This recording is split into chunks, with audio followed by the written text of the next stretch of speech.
already, can we just pause for a second and notice, Samantha, that I've just said a few things that fly in the face of what everyone's trying with dieting, or weight loss, right? Or changing their eating habits. They're resuming their healthy approach by layering in the new dietary changes and the exercise at the same time. They're eating multiple times a day, and guaranteed within a month or 2 or 3 or 4, they're off that plan. It doesn't work that way.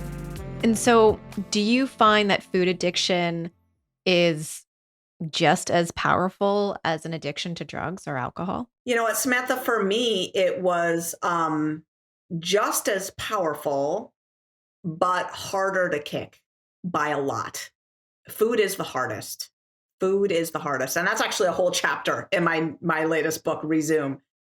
Food is the hardest. And there's a lot of reasons why that's the case. A lot of them have to do with the environment that we live in that pushes food on us so heavily. You know, when I got off of crack, I had the blessing of having a whole world to a whole clean and sober world to step into where nobody was pushing a crack pipe in my mouth, right? Right.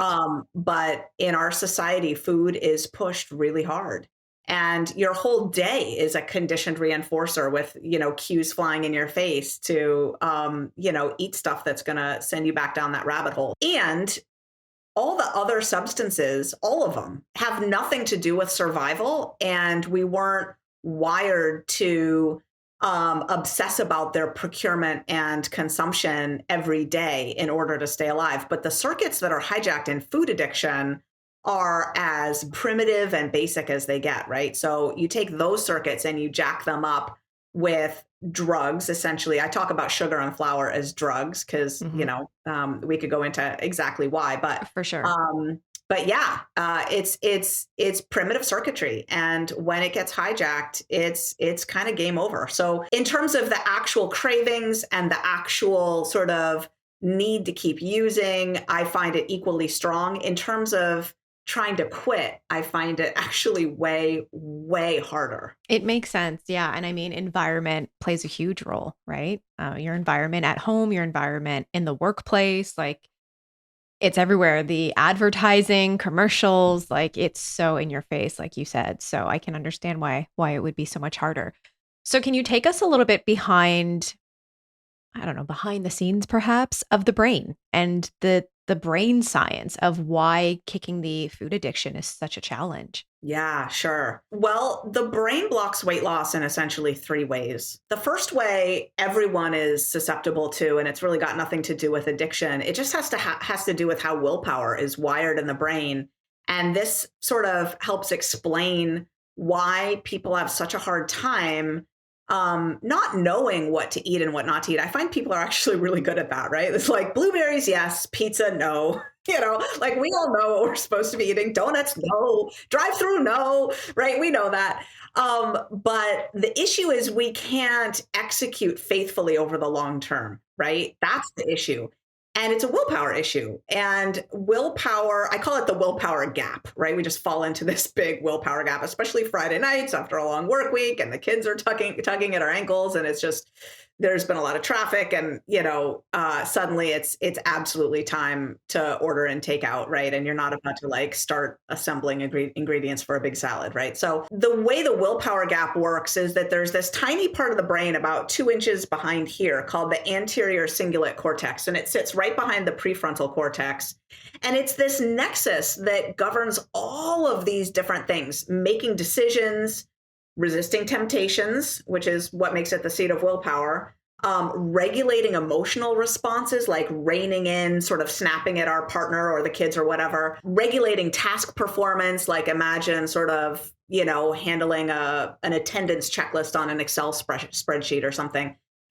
And this part of the brain shows markedly dogged and slow activation after just 15 minutes of intensive use. Basically, we blow out this part of the brain by using it heavily. And so I teach people to think of willpower as like a 15-minute battery, like it just loses its charge, essentially.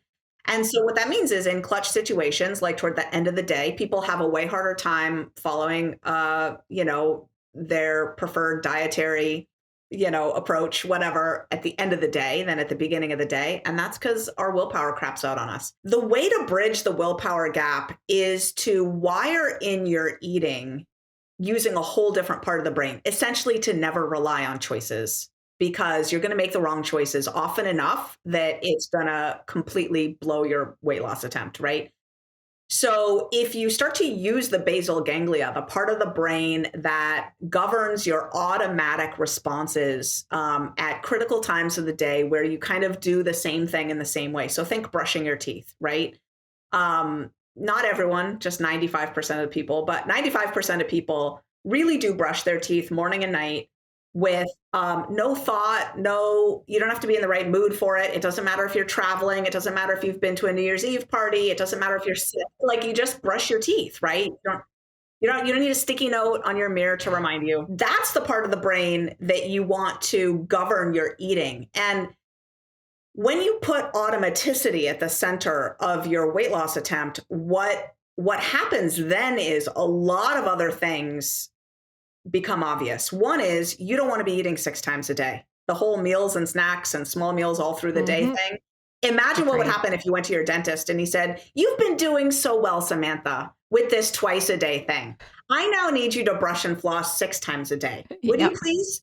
Like, what are the odds that that's going to go well, right? Like, it's not. No way, right?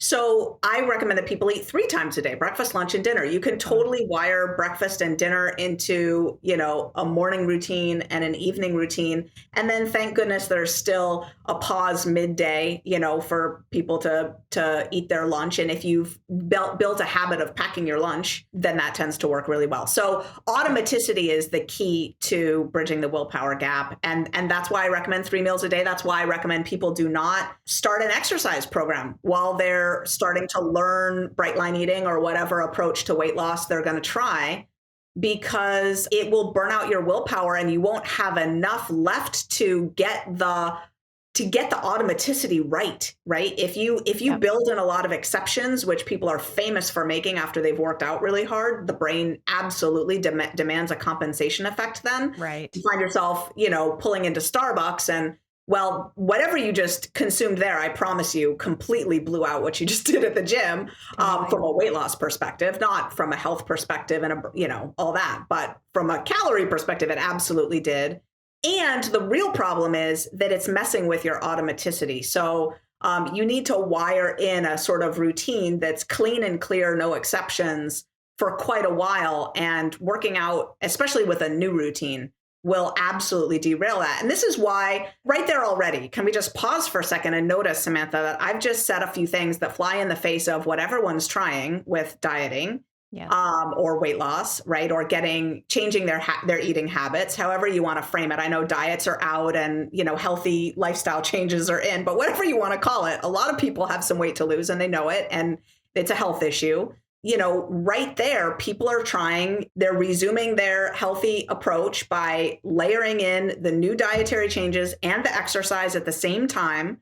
They're eating multiple times a day, and guaranteed within a month or 2 or 3 or 4, they're off that plan. It doesn't work that way. So you got to understand how your brain works, or you'll never try something that has a prayer of being sustainable. Yes, I love that. We definitely share the same belief in regards to that with all of my clients. I'm like, no snacking. And it's just crazy how many people come from that mentality of you have to eat every 2 to 3 hours and all these small meals, and they're packing all these meals to go to work. And I'm just like, this is crazy. Yeah. And especially adding on the working out and the exercise piece, a week in, you're just like, I can't do all of this. Right. And you just easily give up, for sure.